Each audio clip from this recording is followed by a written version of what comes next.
ಕಾಯಕವೇ ಕೈಲಾಸ ಎಂದ ಶರಣರ ವಚನವ ಬಾಯಲ್ಲಿ ಮಾರಿದಿರಿ ಮಂಡಿನ ಮೈ ಮುಡಿದು ದುಡಿಯುವ ಕಡೆಗೆ ದ್ವೇಷದ ಕೆಂಡವ ತೂರಿರಿ ಸಾವಿರ ಮಕ್ಕಳಿಗೆ ಅನ್ನವಿದ್ಯೆಯ ಕೊಡುವ ಈ ಪವಿತ್ರ ದಾಸೋಹಕ್ಕೆ ಅಡ್ಡಲಾಗಿ ನಿಂತು ಮಸಿ ಬಳಿಯುವಿರೋ ನಿಮ್ಮೀ ಅಜ್ಞಾನದ ಸಾಹಸಕ್ಕೆ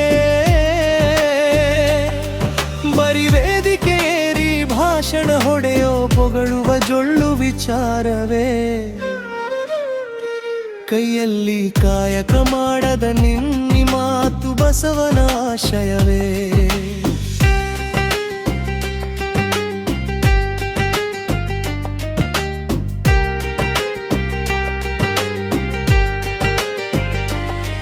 ಕಣ್ಣೇರಿ ಮಠದ ಈ ಗುರುಕುಲ ಕಂಡರೆ ನಿಮಗೆ ಕೋಯದೆಯಲಿ ನಡುಕ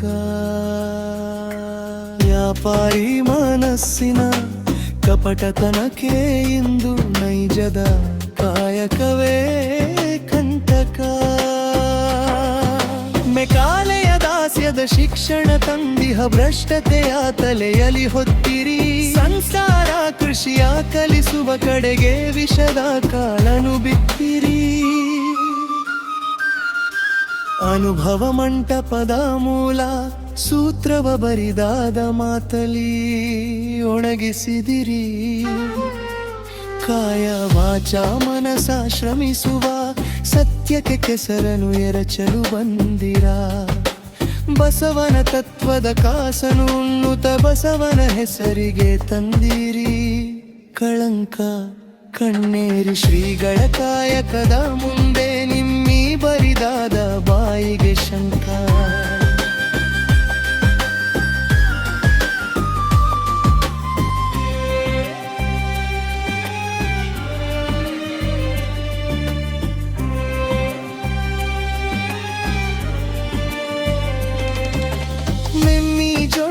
ಸಿದ್ಧಾಂತಕ್ಕಿಂತ ಸಾವಿರ ಪಟ್ಟು ಶ್ರೇಷ್ಠವಿದು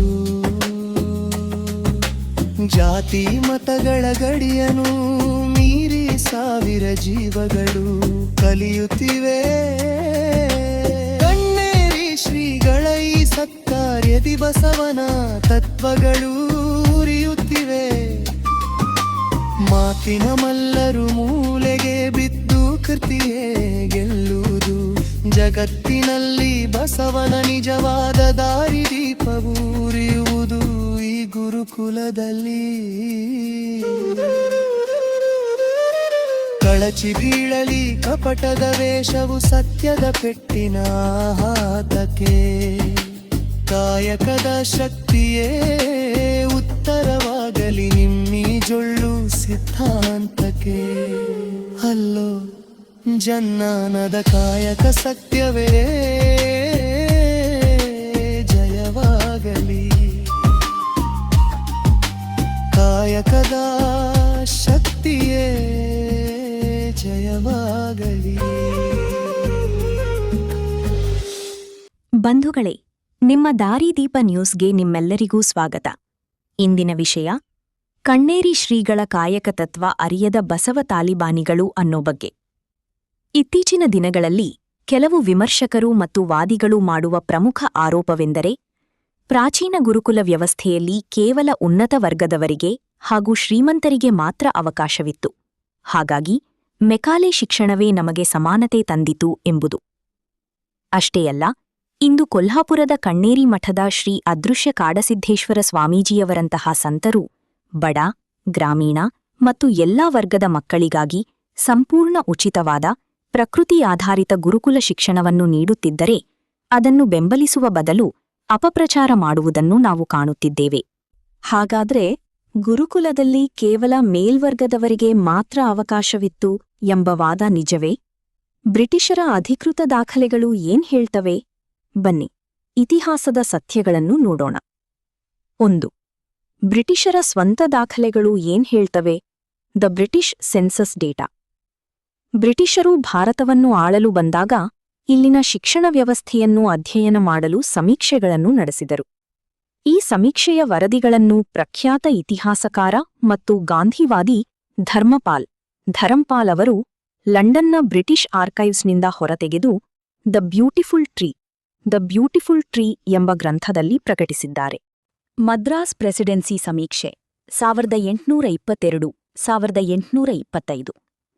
ಬ್ರಿಟಿಷ್ ಕಲೆಕ್ಟರ್ಗಳು ನೀಡಿದ ಅಧಿಕೃತ ವರದಿಯ ಪ್ರಕಾರ ದಕ್ಷಿಣ ಭಾರತದ ಮದ್ರಾಸ್ ಪ್ರೆಸಿಡೆನ್ಸಿ ಶಾಲಾ ಗುರುಕುಲಗಳಲ್ಲಿದ್ದ ಒಟ್ಟು ವಿದ್ಯಾರ್ಥಿಗಳಲ್ಲಿ 70% ಮಕ್ಕಳು ಶೂದ್ರ ಹಾಗೂ ಇತರ ಹಿಂದುಳಿದ ವರ್ಗಕ್ಕೆ ಸೇರಿದವರಾಗಿದ್ದರು.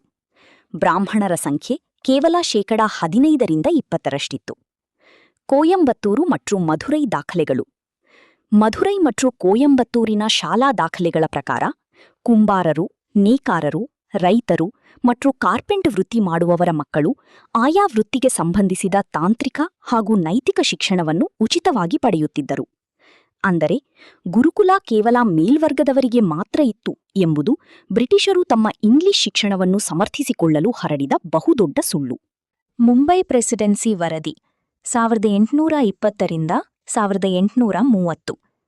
ಮುಂಬೈ ಪ್ರೆಸಿಡೆನ್ಸಿಯ ಇಂದಿನ ಮಹಾರಾಷ್ಟ್ರ ಮತ್ತು ಉತ್ತರ ಕರ್ನಾಟಕ ಕಮಿಷನರ್ ಜಿಎಲ್ ಪ್ರಿಂಗಲ್ ಮತ್ತು ಜಿವಿ ಜಾರ್ವಿಸ್ ನಡೆಸಿದ ಸಮೀಕ್ಷೆಯ ಪ್ರಕಾರ ಅಲ್ಲಿನ ಸ್ಥಳೀಯ ಪಂತೋಜಿ ಶಾಲೆಗಳಲ್ಲಿ, ಸ್ಥಳೀಯ ಶಿಕ್ಷಣ ಕೇಂದ್ರಗಳಲ್ಲಿ ಬ್ರಾಹ್ಮಣೇತರರಾದ ಮರಾಠರು, ವಾಣಿಜ್ಯಸ್ಥರು ಮತ್ತು ಕುಶಲಕರ್ಮಿಗಳ ಮಕ್ಕಳು ಕಡ್ಡಾಯವಾಗಿ ಲೆಕ್ಕಪತ್ರ, ಅಕೌಂಟಿಂಗ್, ಬರವಣಿಗೆ ಮತ್ತು ವಾಣಿಜ್ಯ ಶಿಕ್ಷಣವನ್ನು ಪಡೆಯುತ್ತಿದ್ದರು.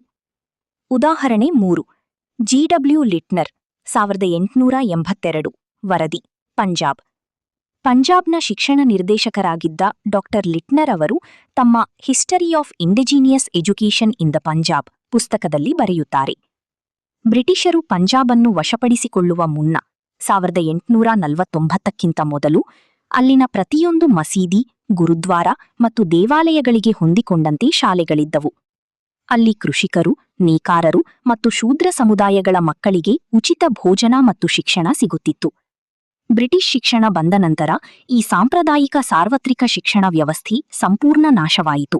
ಬಂಧುಗಳೇ, ಗುರುಕುಲದಲ್ಲಿ ಎಲ್ಲರಿಗೂ ಅವಕಾಶ ಇತ್ತು ಅನ್ನೋದನ್ನ ನೋಡಿದ ಮೇಲೆ ಕೆಲ ವಿಮರ್ಶಕರ ಪ್ರಮುಖ ವಾದವೆಂದರೆ ಬ್ರಿಟಿಷರ ವರದಿಯಲ್ಲಿ ಉಲ್ಲೇಖವಾಗಿರುವ ಶಾಲೆಗಳು ಕೇವಲ ಸ್ಥಾನೀಯ ಪ್ರಾಥಮಿಕ ಶಾಲೆಗಳು, ಎಲಿಮೆಂಟರಿ ವಿಲೇಜ್ ಸ್ಕೂಲ್ಸ್.